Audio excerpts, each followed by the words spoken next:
পৃথিবীর সবথেকে দামি, সবথেকে আধুনিক আর অদৃশ্য ফাইটার জেট F-35B সত্যি কি ভারতের আকাশে স্পাইং করতে এসেছিল? সেদিন কেরালার শান্ত আকাশে এমন কি ঘটেছিল যার ফলে এই সুপারসনিক যুদ্ধবিমান একেবারে নিরুপায় হয়ে মাটিতে নামতে বাধ্য হয়? একটা প্রশ্ন সবার মনে ঘুরপাক খাচ্ছে যে আমেরিকা কি ব্রিটেনকে সামনে রেখে ভারতের এয়ার ডিফেন্স ক্ষমতা যাচাই করতে এসেছিল? সম্প্রতি অপারেশন সিন্দুরে ভারত যেমনভাবে চীন আর তুরস্কের প্রযুক্তিকে একেবারে চুরমার করে দিয়েছে, সেটা কি ওয়েস্টার্ন কান্ট্রিদের অস্বস্তিতে ফেলেছে? আরেকটা রহস্য তখন থেকেই ঘনীভূত যে F-35B এর সেই পাইলট কেন এক মুহূর্তের জন্য নিজের জেট থেকে দূরে যেতে চাইছিল না? কোন ভয় তাকে আঁকড়ে ধরেছিল? ব্রিটিশ পাইলটরা কি সন্দেহ করছিল ভারত যদি এই স্টেলথ ফাইটার জেটের কোনো গোপন ফিচার একবার বুঝে ফেলে তাহলে তো সেই গোপন তথ্য আর গোপন থাকবে না? যে সিক্রেট আমেরিকার ব্রিটেন সারা দুনিয়ার কাছ থেকে আগলে রাখে, ভারত কি সেই রহস্যের তালা ভেঙে ফেলেছে? দেখুন, ঘটনাস্থল হচ্ছে কেরালার তিরুবনন্তপুরম। সেদিন আকাশে হঠাৎই হাজির হয় এক অবাঞ্ছিত অথচ চমকে দেওয়া অতিথি, এমন একটি বিমান যা সোজা নিউ দিল্লি থেকে লন্ডন আর ওয়াশিংটন অবধি ডিফেন্স করিডোরে আতঙ্ক ছড়িয়ে দেয়। এটা ছিল না কোনো সাধারণ জেট, এটা ছিল British royal navy F-35V lightning 2, ব্রিটেনের সবথেকে বড় আর শক্তিশালী aircraft carrier HMS prince of Wales থেকে ওরা এক যুদ্ধবিমান। এটাই সেই F-35 যাকে দুনিয়ার সর্বাধিক অ্যাডভান্স, সবথেকে মারাত্মক এবং সবথেকে ব্যয়বহুল আর একদম অদৃশ্য স্টেলথ জেট হিসেবে ধরা হয়। কিন্তু অদ্ভুত ব্যাপার, সেই রাতে এই অজেয় ফাইটার জেটটাই একেবারে নির্বাক আর অসহায় হয়ে পড়ে। সরকারি স্টেটমেন্টে বলা হয় যে প্রথমে বিমানটির ফুয়েল লেভেল কমে যায়, এরপর হাইড্রোলিক সিস্টেম পুরোপুরি ফেল করে, একটা তুচ্ছ টেকনিক্যাল ফেলার যার ফল এই $4 মিলিয়ন বিমান মাটিতে পড়ে যায়। কিন্তু গল্পের আসল চমক তখনই আসে যখন ভারতীয় বায়ুসেনা এক বিস্ময়কর তথ্য সামনে আনে। ভারত জানায় যে ব্রিটেন যখন SQ-7700 ইমার্জেন্সি সিগন্যাল পাঠায়, তার অনেক আগেই ভারতের নিজস্ব তৈরি সিস্টেম ISCCS অর্থাৎ integrated air command and control system সেই অদৃশ্য যুদ্ধবিমানকে আকাশেই ধরে ফেলে। এখান থেকে শুরু হয় গুজব, সন্দেহ আর একটি গভীর ইন্টারন্যাশনাল বিট্রে একটি নতুন অধ্যায়। এখন প্রশ্নটা আজ শুধু এটুকু নয় যে F-35 কেন ভারতের আকাশে নামলো, বরং আসল প্রশ্নটা হচ্ছে যে এটা কি ইচ্ছাকৃতভাবে নামানো হয়েছে? এই ঘটনার পেছনে কি আমেরিকার কোনো রণনৈতিক চাল ছিল? ভারতের হাওয়াই ক্ষমতা পরীক্ষা করার কোনো মিশন আন্ডারকভার? মনে রাখুন, সদ্য অপারেশন সিন্দুরে ভারত এমনভাবে পাকিস্তানের ভেতরে ঢুকে চীন আর তুরস্কের তৈরি হাইটেক অস্ত্র ধ্বংস করেছিল, যেটা দেখার পর পশ্চিমা দুনিয়ার ভেতরে এক অদৃশ্য টেনশন তৈরি হয়েছে। তাহলে কি এটা সেই পরীক্ষা ছিল? ভারতের ডিফেন্স সিস্টেম এতটা অ্যাডভান্সড যে তারা সত্যি F-35 এর মতো ব্রহ্মাস্ত্রকেও ডিটেক্ট করতে পারবে কিনা?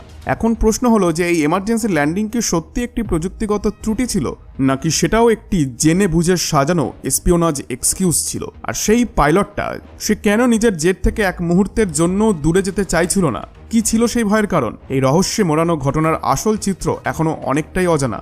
এই ভিডিওতে আমরা আপনাকে নিয়ে যাব পুরো কাহিনীর গভীরে, ধাপে ধাপে খুলে ফেলবো সেই আন্তর্জাতিক চক্রান্তের প্রতিটি ধাঁধা। বন্ধুরা, ভিডিওটি শুরু করার আগে ছোট্ট একটি অনুরোধ করব, ভিডিওটিকে একটি লাইক করে আমাদের চ্যানেলটিকে এখনই সাবস্ক্রাইব করে দিন। এবার আসুন আমরা সেই ঘটনাগুলির সূত্রে ফিরে যাই যেখান থেকে শুরু হয়েছিল এই রহস্য। তো রিসেন্টলি ভারতের সাম্প্রতিক সবথেকে সাহসী ও স্ট্র্যাটেজিক মিলিটারি অপারেশন, যেটি হলো অপারেশন সিন্দুর, যে ঘটনায় ভারত সরাসরি পাকিস্তানের অভ্যন্তরে ঢুকে হামলা চালিয়েছিল, কিন্তু সেটি ছিল না কোনো সাধারণ প্রতিশোধ। সেটি ছিল ISCCS এর প্রথম লাইভ ডেমো বিশ্ববাসীর সামনে। পাকিস্তান নিজেদের রক্ষায় ব্যবহার করেছিল চীনের তৈরি সবথেকে advance air defence system HQ-9 আর HQ-16, সাথে ছিল তুরস্কের তৈরি কমব্যাট ড্রোনস। কিন্তু ভারত যা করেছিল সেটা শুধু সফল অপারেশন ছিল না, এটা ছিল ভারতীয় প্রযুক্তির শ্রেষ্ঠ উদাহরণ। চীন আর তুরস্ক, এই দুই দেশই তাদের আধুনিক অস্ত্রশস্ত্র নিয়েছিল অভিমানী আর আত্মবিশ্বাসী, কিন্তু ভারতের ISCCS সিস্টেম যেন এক ঝটকায় তাদের এই অহংকারকে ছিন্ন ভিন্ন করে দেয়। আমাদের সেই ইন্ডিজিনিয়াস সিস্টেম শুধু শত্রুর ড্রোন আর মিসাইল ট্র্যাক করেনি, বরং চীনের সবথেকে আধুনিক এয়ার ডিফেন্স সিস্টেমকেও ইলেকট্রনিক ওয়ারফেয়ারের মাধ্যমে সম্পূর্ণভাবে জ্যাম করে দেয়। তাদের এন্টায়ার র্যাডার নেটওয়ার্ককে বিভ্রান্ত করে আমাদের এয়ারক্রাফট আর মিসাইলগুলি অবাধে লক্ষ্য বস্তুতে আঘাত করে সফলভাবে। এই ঘটনাটা শুধু চীন বা তুরস্কের জন্য বড় ধাক্কা ছিল না, বরং সবথেকে বেশি অস্বস্তিতে পড়ে আমেরিকা। কারণ আমেরিকা যে চীনকে তার সবথেকে বড় জিও স্ট্র্যাটেজিক প্রতিপক্ষ মনে করে, সেই আমেরিকার জন্য এটা ছিল একটা ওয়েক আপ কল। ভারত চীনের মতো শক্তিধর দেশের হাই এন্ড প্রযুক্তিকেও ভেঙে দিতে পারছে, আর এখান থেকেই তাদের থিঙ্ক ট্যাঙ্কগুলির ওপরে উঠতে থাকে এক ভয়ঙ্কর প্রশ্ন: যদি ভারতীয় ISCCS চীনের সেরা এয়ার ডিফেন্স সিস্টেমকে হার মানাতে পারে, তাহলে কি তারা আমাদের সবথেকে অ্যাডভান্স ফাইটার জেট F-35কেও ডিটেক্ট করতে সক্ষম? এটাই ছিল সেই প্রশ্ন যার উত্তর জানার জন্য হয়তো F-35কে একটা তথাকথিত টেকনিক্যাল ফেলিয়ার চালিয়ে ভারতের আকাশে পাঠানো হয়েছিল। এখন আপনার মনে নিশ্চয়ই একটা প্রশ্নই ঘুরছে যে এই ISCCS বা integrated air command control system আসলে কি? এক কথায় বললে এটা কোনো সাধারণ র্যাডার নয়, এটা হচ্ছে ভারতের নিজস্ব মেগা র্যাডার নেটওয়ার্ক, একটা নেটওয়ার্ক অফ নেটওয়ার্কস, যেটা আমাদের বায়ুসেনা, সেনাবাহিনী আর নৌসেনার সব র্যাডার, সেন্সার, বিমান, যুদ্ধজাহাজ, এমনকি AWACS আর সিভিলিয়ান্স এয়ারপোর্টের র্যাডারগুলিকেও একসঙ্গে কানেক্ট করে। এরপর এই বিশাল তথ্য সম্ভার বিশ্লেষণ করে একটি AI চালিত সফটওয়্যার, যা কয়েক কোটি সিগন্যাল ঘেটে একটা এক্সাক্ট সিচুয়েশনাল পিকচার বানিয়ে দিল্লিতে বসে থাকা কমান্ড সেন্টারে পাঠিয়ে দেয়। এটা একটা এমন ইলেকট্রনিক প্রাচীর যেটা চারপাশে গড়ে উঠেছে, যেখানে একটা পাখিও বিনা অনুমতিতে উড়ে যেতে পারবে না। তখন হয়তো আমাদের ট্র্যাডিশনাল র্যাডারগুলি F-35 এর মতো স্টেলথ জেটকে সরাসরি ডিটেক্ট করতে পারেনি, কিন্তু ISCCS তো আলাদা কায়দায় কাজ করে। এই সিস্টেম হয়তো F-35 এর সরাসরি ছবি না দেখতে পেলেও সে দেখেছিল আকাশের সেই ফাঁকা ছিদ্রটাকে, যেটা তৈরি হচ্ছিল সেই স্টেলথ বিমানের কারণে। অথবা হতে পারে আমাদের লো ফ্রিকোয়েন্সি র্যাডার, যেগুলি স্টেলথ ফাইটার ধরতে বিশেষভাবে তৈরি, তারা একটা ক্ষীণ সংকেত পেয়েছিল, আর সেই সংকেতই ISCCS বিশ্লেষণ করে বিভিন্ন সেন্সারের মাধ্যমে মিলিয়ে নিশ্চিত হয়ে যায় যে আকাশে একটি অজানা এবং অদৃশ্য যুদ্ধবিমান ঢুকে পড়েছে। F-35 ভেবেছিল যে ও নিজে একটি স্টেলথ, কিন্তু সে জানতো না যে ভারতের আকাশে হাজারো ডিজিটাল চোখ তাকে খুঁজে বের করতে তৈরি।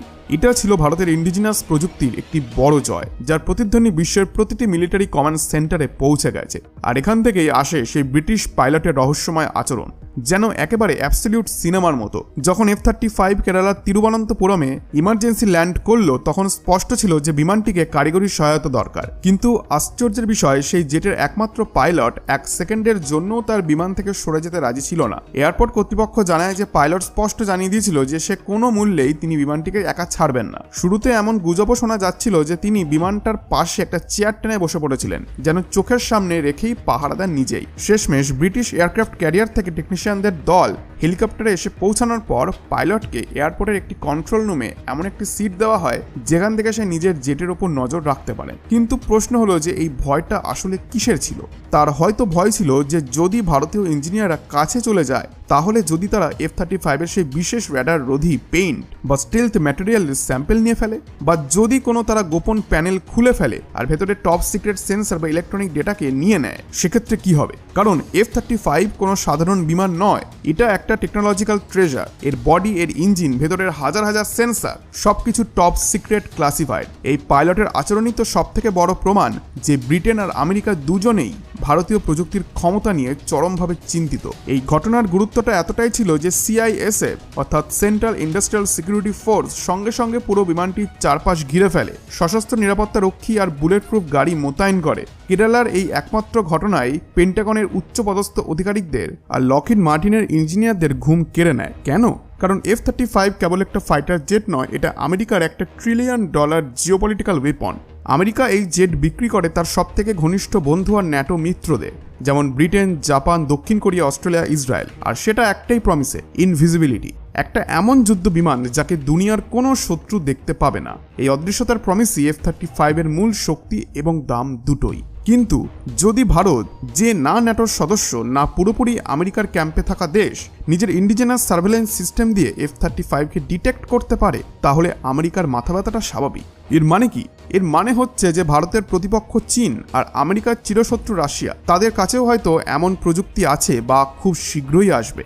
এখন যদি F-35 এর অদৃশ্যতার ম্যাজিক একবার ভেঙে যায়, তাহলে আমেরিকা আর তার সমস্ত সহযোগীদের হাওয়াই স্ট্র্যাটেজি একটি তাসের ঘরের মতো ভেঙে পড়বে। চীনের J-20 আর রাশিয়ার Su-57 এর সঙ্গে F-35 এর যে লিড ছিল তা একেবারে শূন্যে মিশে যাবে। এটা শুধু একটা প্রযুক্তির হারের গল্প নয়, এটা আমেরিকার $1 ট্রিলিয়ন সামরিক বিনিয়োগ আর ওয়ার্ল্ড পলিটিক্সে তার ইমেজকে সরাসরি ইম্প্যাক্ট করবে।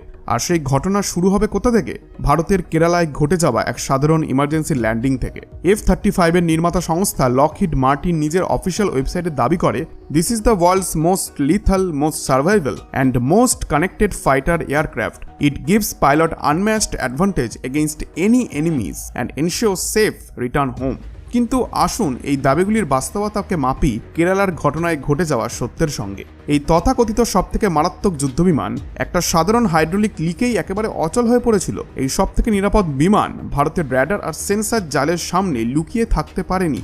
আর এই সবচেয়ে কানেক্টেড ফাইটার জেট ভারতীয় এয়ার ট্রাফিক কন্ট্রোলকে SQS 7700 এমার্জেন্সি সিগন্যাল পাঠিয়ে সহায়তা চাইতে বাধ্য হয়। এই পুরো ঘটনা আবার একবার প্রমাণ করে যে বড় দেশ আর বড় কোম্পানিগুলি প্রচার আর বাস্তবতার মাঝখানে একটা বড় পর্দা টেনে রাখে। দেখুন, এটা ঠিক যে F-35 সম্ভবত আজকের যুগের সবথেকে উন্নত যুদ্ধবিমানের মধ্যে একটি, কিন্তু এটা অজেয় নয়, এটা পুরোপুরি অদৃশ্যও নয়। আর ভারত সেই সত্যিটাই গোটা বিশ্বের সামনে স্পষ্ট করে দিয়েছে, কোনো হাইপ ছাড়াই, শুধু নিজের প্রযুক্তিতে ভর করে। এরপর ঘটনা ছিল আরও অস্বস্তিকর।